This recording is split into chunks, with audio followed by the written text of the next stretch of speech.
नमस्कार, SBT news में आपका स्वागत है और मैं हूं आपके साथ दिव्यांशी गौर। पेश है 9 सितंबर शनिवार शाम 7:15 बजे राजस्थान की बड़ी खबरें। प्रधानमंत्री नरेंद्र मोदी ने शनिवार को G20 देशों के 18वें 2 दिवसीय शिखर सम्मेलन का उद्घाटन करते हुए यहां आए विभिन्न देशों के राष्ट्राध्यक्षों का स्वागत किया और कहा कि वर्तमान वैश्विक परिदृश्य में दुनिया को एक साथ एवं सही दिशा में ले जाने के लिए सबका साथ, सबका विकास और सबका प्रयास की सोच महत्वपूर्ण है। मोदी ने भारत मंडपम में G20 देश के नेताओं के शिखर सम्मेलन की शुरुआत करते हुए वर्तमान वैश्विक परिवेश में सबका साथ, सबका विकास, सबका प्रयास का मंत्र दोहराया और कहा कि भारत में ये पीपल्स G200 बन गया है। दुनिया में विश्वास के अभाव का संकट है और इस संकट को सबको मिलकर दूर करने की जरूरत है। उन्होंने कहा कि आज दुनिया की सदियों पुरानी समस्याओं के समाधान का वक्त आ गया है। राजस्थान के मुख्यमंत्री अशोक गहलोत आज 1 दिवसीय रामदेवरा दौरे पर रहे। मुख्यमंत्री रामदेवरा हेलीकॉप्टर से पहुंचे, जहां स्थानीय नेताओं के कैबिनेट मंत्री शाले मोहम्मद के नेतृत्व में उनका स्वागत किया गया और इसके बाद वे बाबा रामदेव जी के समाधि स्थल पहुंचे। यहाँ उन्होंने बाबा रामदेव जी की समाधि की समाधिनी के दर्शन किए और पूजा अर्चना की। मुख्यमंत्री गहलोत द्वारा बाबा रामदेव जी की समाधि पर प्रसाद चढ़ाया गया और चादर चढ़ाई गई। इसके बाद मुख्य पुजारी कमल छगाणी और अरुण छगाणी ने उनको वैदिक मंत्रोच्चार के साथ पूजा संपन्न कराई। इसके बाद मुख्यमंत्री बाबा रामदेव जी के वंशजों की कचहरी बैठक में पहुंचे, जहां बाबा रामदेव जी के परिवार तंवर द्वारा राव भूम सिंह तंवर के नेतृत्व में उनका स्वागत किया गया। राजस्थान कांग्रेस विधायकों और नेताओं के खुद रिटायर होकर बेटे बेटियों को टिकट देने की मांग से प्रभारी रंधावा ने साफ इनकार कर दिया है। रंधावा ने कहा कि यह पार्टी डिसाइड करेगी कि टिकट उन्हें देनी है या उनके बच्चों को देनी है या दूसरे वर्कर को देनी है। नेता थोड़ी ही तय करेंगे कि यह पार्टी तय करेगी कि किसे टिकट देनी है। उनके कहने से टिकट तय नहीं होगा। कांग्रेस में बहुत से नेता ऐसे हैं जिन्होंने पिछले दिनों चल रही रायशुमारी में खुद की जगह बेटे, बेटी या निकट परिजनों को टिकट देने की पैरवी की थी और कई नेता इसका सार्वजनिक रूप से ऐलान भी कर चुके हैं। राजस्थान प्रदेश प्रभारी रंधावा ने साफ कहा कि किसी नेता का यह अधिकार नहीं है और वह तय करे कि टिकट उसे मिले या उसके परिवार वालों को मिले। यह अधिकार केवल पार्टी हाईकमान और केंद्रीय चुनाव समिति का है। पार्टी यह देखेगी कि नेताओं के बेटा बेटी जीतने लायक है या नहीं। राजस्थान में विधानसभा चुनाव की आचार संहिता लगने से पहले शिक्षा विभाग ने स्कूल्स को अपग्रेड करने और नए खोलने का सिलसिला तेज कर दिया है। राज्य के 156 प्राइमरी स्कूल्स को अब अपर प्राइमरी स्कूल्स में तब्दील कर दिया है, जबकि सेशन शुरू हुए करीब 3 महीने बीत चुके हैं। ऐसे में इन स्कूलों में नए स्टूडेंट्स जुड़ने की उम्मीद बहुत कम है। माध्यमिक शिक्षा निर्देशक कानाराम की ओर से जारी आदेश में क्रमोन्नत स्कूलों में इस साल सिर्फ क्लास 6 शुरू करने की स्वीकृति दी गई है और अगले सेशन में इन स्कूल्स में क्लास 7 और उससे अगले साल कक्षा 8 शुरू हो सकेगी। दिल्ली और पंजाब में सरकार बनाने के बाद अब आम आदमी पार्टी की नजरें राजस्थान पर है। आम आदमी पार्टी के प्रदेश उपाध्यक्ष देवेंद्र कटारा की मौजूदगी में हुई पत्रकार वार्ता में विधानसभा चुनाव से जुड़े मुख्य मुद्दों के साथ ही पार्टी नेताओं ने कई लुभावनी घोषणाएं करते हुए कहा कि आम आदमी पार्टी प्रदेश की 200 सीटों पर चुनाव लड़ेगी। पार्टी ने सभी सीटों पर चुनाव लड़ने को लेकर तैयारियां शुरू कर दी है और पार्टी के प्रदेश उपाध्यक्ष कटारा ने कहा कि प्रदेश के कांग्रेस सरकार के कार्यकाल में हर वर्ग परेशान हो गया है। प्रदेश में भाजपा और कांग्रेस दोनों ही नीतियों से आम जन निराश है। हरियाणा के उप मुख्यमंत्री और जननायक जनता पार्टी के प्रमुख दुष्यंत चौटाला ने कहा है कि राजस्थान में सत्ता की चाबी हमारे पास रहेगी। करीब 30 विधानसभा सीटों पर मजबूत दावेदार चुनाव लड़ेंगे और इतने विधायक जीत कर आएंगे कि सत्ता का ताला हम ही खोलेंगे। बीकानेर में पत्रकारों के साथ बातचीत में चौटाला ने कहा कि तब पार्टी किसके साथ गठबंधन करेगी ये उसी समय तय होगा। उन्होंने कहा कि राजस्थान में 25 से 30 सीटों पर हम चुनाव लड़ेंगे। चुनाव में कांग्रेस सरकार के दौरान हुए पेपर लीक के केस बड़े हैं। टोंक जिले में पिछले 5 सालों में चिकित्सा एवं स्वास्थ्य विभाग टोंक ने 1579 खाद्य सामग्री के सैंपल लिए और इनमें से 578 सैंपल मानक के मुताबिक फेल हुए। इनमें से 530 के खिलाफ एडीएम व सीजीएम कोर्ट में कार्यवाही के लिए पेश की और इनमें से 272 मिलावटखोरों के खिलाफ निर्णय सुनाते हुए 88,98,000 रुपए की जुर्माना राशि वसूल की गई।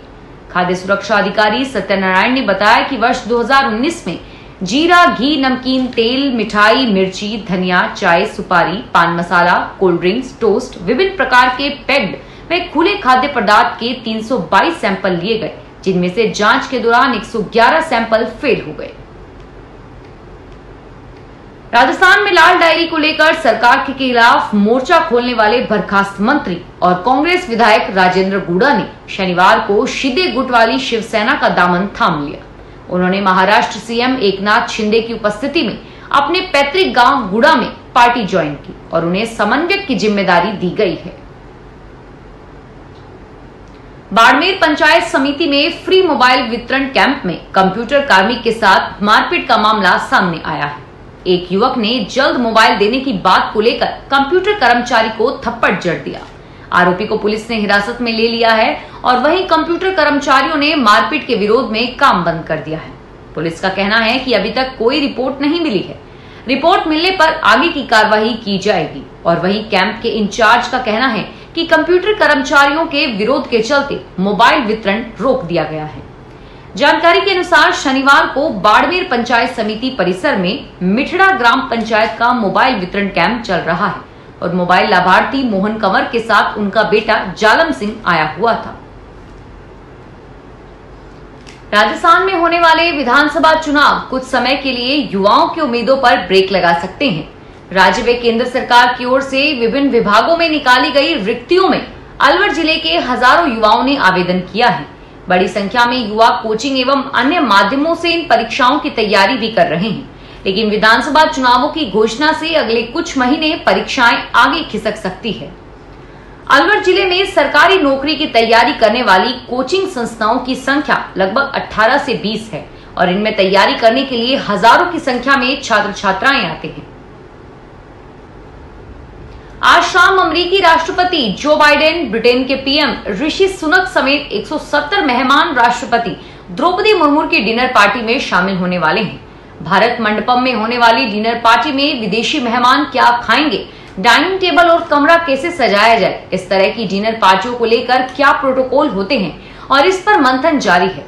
1954 में चीन और रूस के बीच सीमा विवाद को लेकर तनाव की स्थिति बनी हुई थी और इसी समय चीन के राष्ट्रपति माओ त्से तुंग ने दोनों देशों के रिश्ते सुधारने के लिए सोवियत रूस के लिए एक डेलीगेशन को खाने पर बुलाया। इस डिनर पार्टी में एक सेंट पीस रखा गया जिसमें ड्रैगन एक बाघ से लड़ रहा था। इसमें बाघ को कमजोर दिखाया गया और इससे डेलीगेशन बिना खाए वापस अपने देश लौट गया। इससे दोनों देशों में संबंध सुधरने के बजाय बिगड़ गए। 10 लाख रुपए की रिश्वत लेते हुए पकड़े गए पीडब्ल्यूडी के अधिकारियों के मामले में नए तथ्य सामने आए हैं। 3 अधिकारियों को एसीबी की टीम ने पिछले 2 महीने तक की कड़ी मेहनत के बाद ट्रैप किया था और अब एसीबी में दर्ज एफआईआर के बाद कई अहम जानकारी सामने आई है। दरअसल इन अधिकारियों के साथ साथ पीडब्ल्यूडी के कई ठेकेदार और अधिकारियों के नंबर सर्विलांस पर थे। एसीबी ने 24 घंटे अधिकारियों और ठेकेदारों की बातचीत सुनी। यह जांच इतनी गोपनीय थी कि एसीबी मुख्यालय के कुछ चुनिंदा अधिकारियों और तकनीकी कर्मचारियों के अलावा किसी को भी जानकारी नहीं थी। और वहीं पीडब्ल्यूडी डूंगरपुर एक्सियन जितेंद्र कुमार जैन पत्नी से पूछकर रिश्वत राशि तय करते थे। G20 शिखर सम्मेलन में लग्जरी कारों की डिमांड को रेंटल कंपनियों से पूरा किया गया है। जयपुर से भी रेट पर लग्जरी कारें दिल्ली गई है। राष्ट्राध्यक्षों और विशिष्ट अधिकारियों के परिवहन के लिए लग्जरी कारों की मांग में वृद्धि हुई है और इसके लिए दिल्ली, मुंबई, चंडीगढ़ और बेंगलुरु के साथ साथ जयपुर से भी किराए की कंपनियों से करोड़ों रुपए की कई लग्जरी कारें और वैन उपलब्ध करवाई गई हैं।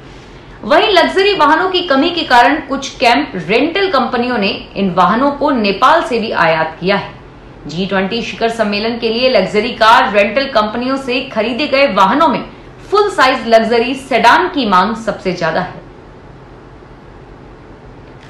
राजस्थान में इस बार आरएएस प्री परीक्षा के लिए कड़ी पाबंदियां रहेगी। अभ्यर्थियों को 1 घंटा पहले परीक्षा केंद्र पर पहुंचना होगा। मूल पहचान पत्र और प्रवेश पत्र के बगैर परीक्षा में बैठने की अनुमति नहीं मिलेगी। राजस्थान लोक सेवा आयोग इन दिनों RAS 2023 की तैयारियों में जुटा है। परीक्षा के लिए 6.97 लाख विद्यार्थियों ने फॉर्म भरे हैं। आयोग इस महीने के अंतिम सप्ताह में संबंधित शहरों के परीक्षा केंद्र और प्रवेश पत्र वेबसाइट पर अपलोड करेगा। अभ्यर्थियों को केंद्रों पर पहचान के लिए मूल आधार कार्ड लाना होगा। आधार कार्ड नहीं होने पर मूल मतदाता पहचान पत्र, PAN card, passport, driving licence या अन्य कोई वैध दस्तावेज लाना अनिवार्य है। परीक्षा सुबह 10 बजे से दोपहर 1 बजे तक कराए जाने की संभावना है। टोंक में राशन डीलर की ओर से बांटे जा रहे मुख्यमंत्री अन्नपूर्णा फूड पैकेट अब नहीं बांटे जाएंगे। इसकी वजह अन्य जिले में करवाई गई जांच में सैंपल फेल पाना है। अब सरकार के निर्देश पर जिले सहित अन्य जगह से स्टॉक में बचे इन फूड पैकेट्स का वितरण रोक दिया है। इन्हें वापस मंगवाया जा रहा है और इनकी जगह जांच पड़ताल में खरे उतरे फूड पैकेट्स राशन डीलरों को भेजे जा रहे हैं और फिर उन्हें पात्र लोगों को बांटा जाएगा। मुख्यमंत्री अशोक गहलोत ने स्वतंत्रता दिवस के मौके पर मुख्यमंत्री निशुल्क अन्नपूर्णा फूड पैकेट योजना का शुभारंभ किया था। टोंक जिले में इस योजना में करीब 2,48,000 परिवार पात्र हैं। निशुल्क फूड पैकेट्स में 1 किलो चना, दाल, चीनी और आयोडीन युक्त नमक, 1 लीटर सोयाबीन रिफाइंड खाद्य तेल, 100 ग्राम मिर्च, धनिया और 50 ग्राम हल्दी पाउडर दिया जा रहा है। फिलहाल इस बुलेटिन में इतना ही और फिर हाजिर होंगे तमाम बड़ी खबरों के साथ।